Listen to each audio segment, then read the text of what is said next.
बडोत नगर में जैन समाज के श्रद्धालुओं को संबोधित करते आचार्य श्री सौरभ सागर कहा। महाराज ने अतिथि भवन में प्रवचन देते हुए कहा कि प्रत्येक तीर्थंकर के जीवन में जो 5 कल्याणकारी सातिशय घटनाएं घटती हैं उन्हें ही पंचकल्याणक कहते हैं। पंच शब्द का अर्थ कल्याणकारी मंगलमय महोत्सव है। इनके प्रेरणाकारी प्रसंग भव्य जीवों को संसार के पार निमित्त बनते हैं। ये कल्याणक जो गर्भ जन्म तप केवल ज्ञान और मोक्ष है वह तीर्थंकरों के ही होते हैं। जो जीव में पूर्व जन्म में विश्व कल्याण की भावना वात्सल्य भाव संपूर्ण जीवों को सुखी देखना चाहता है, करुणा से परिपूर्ण होता है, सबकी मंगल कामना करता है, उसे ही तीर्थंकर पद का पूर्ण बंध होता है। जो जगत पूज्य सो इंद्र द्वारा वंदनीय तीर्थंकर पद को प्राप्त करता है। तीर्थंकर पद को पाने वाला जीव मां के गर्भ में आने से 6 माह पूर्व से ही जन्म होने तक अर्थात 15 माह तक इंद्र की आज्ञा से धन कुबेर द्वारा प्रतिदिन 3 बार 3.5 करोड़ रत्नों की वर्षा की जाती है। दिक् कुमारी द्वारा प्रतिदिन 3 बार रत्नों की वर्षा, माता की परिचर्या, गर्भ शोधन की क्रिया होती है। लेकिन उसकी सूचना, उसका विस्तार चारों दिशाओं में फैलाने का अधिकार आप जैसे पत्रकारों के पास है।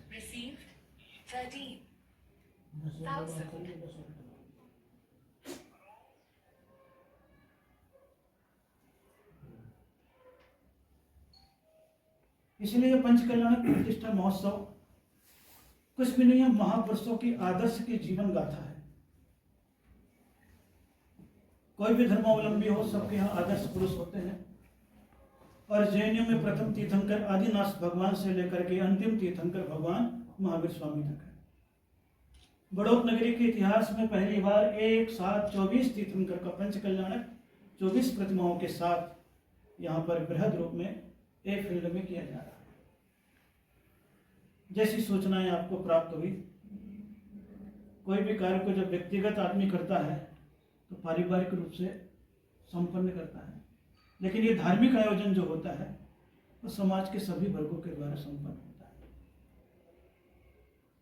इसीलिए पंचकल्याणक प्रतिष्ठा महोत्सव के बारे में तो मालूम है।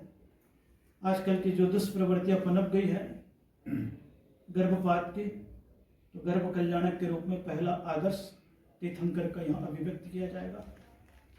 संसार में जन्म की खुशियां सबकी होती हैं, तो जो जैसा होता है उसी प्रकार की प्रसन्नता को जाहिर करता है। तो यहाँ पर उसी प्रसन्नता को जाहिर करने के लिए उस उत्साह के वर्धन के साथ यहाँ पर कार्य कर रहे हैं।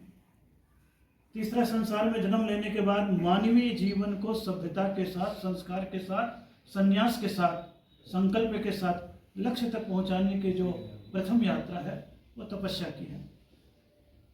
तो जीविका के साथ तीर्थंकर की तपस्या का एक ज्ञान दिया जाएगा।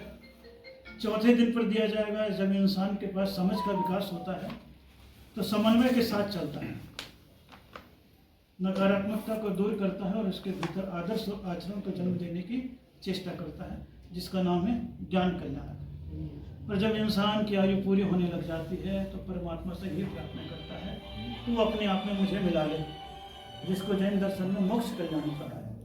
इस प्रकार गर्भ जन्म तप ज्ञान और मोक्ष, ये पंच कल्याणकों के माध्यम से यहाँ 5 भावाभिव्यक्ति समाज के सम्मुख दृश्यात्मक, कृत्यात्मक, उपदेशात्मक अभिव्यक्त किया जाएगा। आप लोग आएंगे तो कई चीज़ों को वहाँ पर भी दृष्टिगोचर होगा। इसलिए ये पंचकल्याणक प्रतिष्ठा महोत्सव वर्षों के बाद एक साल 24 तीर्थंकर के यहाँ पर हो रहा है। ठीक है, अतीत की घटनाएं भविष्य को सुरक्षित रखना चाहती है, अच्छी बात है, लेकिन वह सुरक्षा में भी आनंद का रूप प्रकटित होता चला जाए। ऐसी भावनाओं के साथ आपके मन में कोई प्रश्न हो तो थोड़ा सा और बात आगे बढ़ जाएगी, अन्यथा बाकी जो भी पूछना चाहिए आप